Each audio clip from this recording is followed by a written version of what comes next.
This video introduces step functions. First, what is a unit step functions? What is the definition of step functions? Or Heaviside function is another name for it. So a step function is a piecewise function in this form. So if f of t is a step functions, then uc, and sometimes you see the uct, which indicate that t is the variable. It's a step functions when it's the unit functions.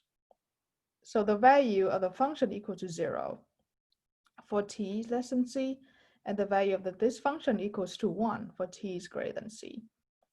You want to graph these functions. You can graph, this is f of t, this is t, and let's call this is the step c, right?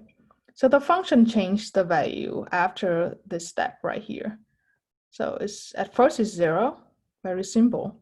And then after this point, it will be 1.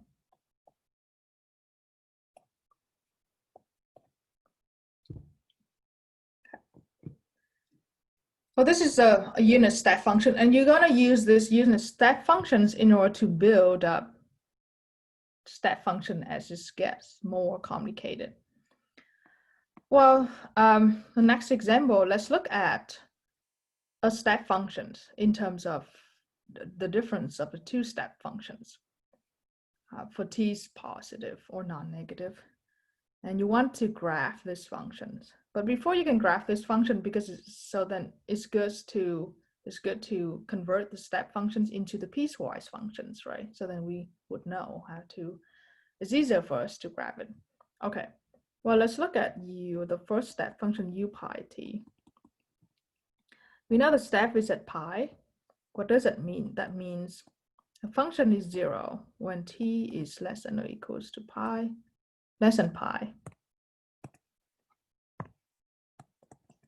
And it is 1 when t is greater than or equals to pi. Okay.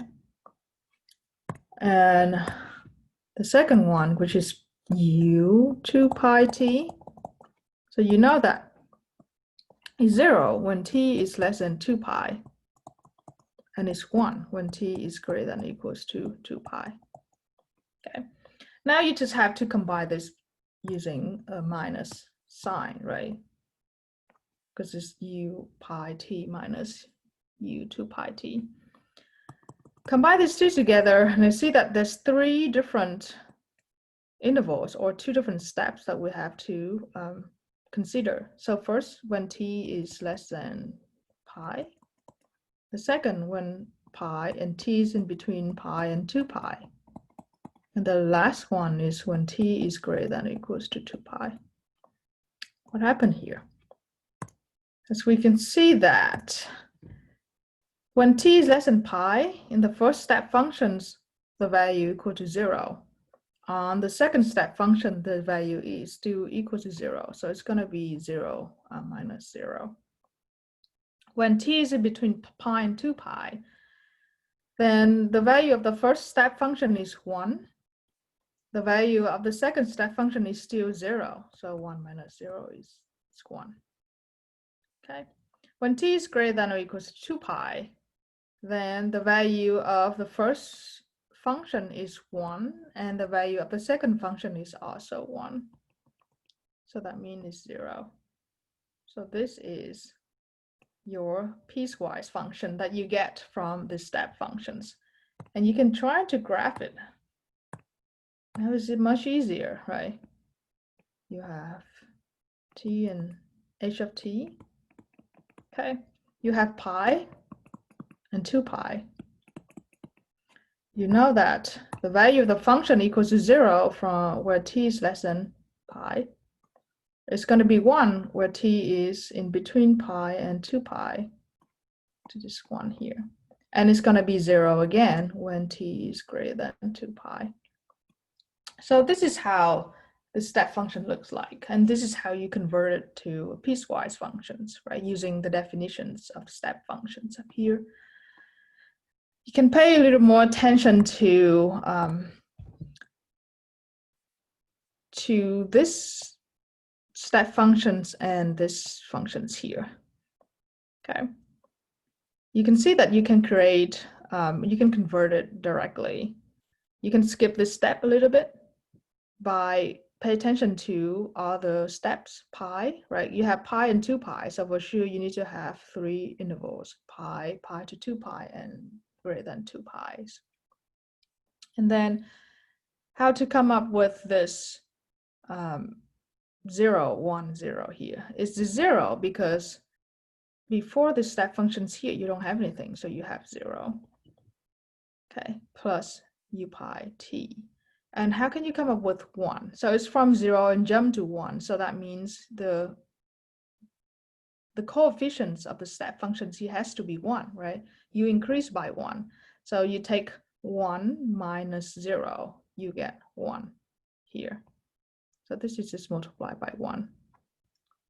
And then you jump down to 0 from 1. So the difference is -1. That means you have a negative here and you have 1 down here. Okay. So that's how you convert from one unit function to a piecewise function, or you can convert it back from a piecewise function to a unit function. Again, you just jump from one point to the next point. And then you find the difference here. It's from this one to this one is +1, so you have +1 here. From this point to this point is -1, so you have -1 here. Okay. Now let's try one example of how to convert a piecewise function into a unit step functions. Well, first let's try to graph it. Have a feel of what does this look like. So you have 4, right? You have 7, you have 9, you have 2, you have 3, you have -1, and of course you have 1. Well, the function's values is 2 when t is from 0 to 4. Okay, it's going to be 3 when t from 4 to 7. It's going to be -1 when t is from 7 to 9. It's going to be 0 for t is greater than 9. So this is the graph of this piecewise functions. And we want to convert f of t into a unit step functions. F of t, right, equals to, so first I want to point out all the steps that we have in this piecewise function. We have 3 steps. So you have u4t, you have u7t, you have u9t. Okay, so these are the steps. So that the next things we want to do is we want to determine the coefficients. Well, the functions starts at 2. That means when you start it, it's just going to be 2. Okay, and then you start from 2, and after and at the point t equals to 4, jump from 2 to 3. That means it jumped by 1 unit. So it's going to be 3 minus 2. Okay, and then you have an add. And then from at 7, it jumped down from 3 to -1. So the idea is you take -1 minus 3, because you find the difference between these 2 points. So it's just from -1, from 3 to back down to -1. So the difference between should be, it's a negative direction. So you have to take -1 minus 3 plus from 9, at 9 you jump from -1 to 0. So it should be, it's a positive direction. So it should be 0 minus -1. Okay. And then if you combine or simplify this, you should have 2 plus 3 minus 2 is 1. So just u4t plus -3 minus -1 minus 3 should be negative. So I should have -4 u7t. And then 0 minus -1 is 1 plus u9t, f of t. Okay.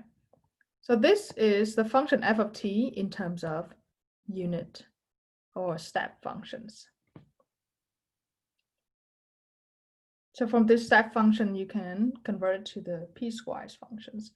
And from the piecewise function, you can graph. And then these are some examples on how to, what is step functions, what are unit step functions, how does it define, how can you convert from step functions to piecewise functions, and how can you convert a piecewise functions to a step functions. You need to use these skills in order to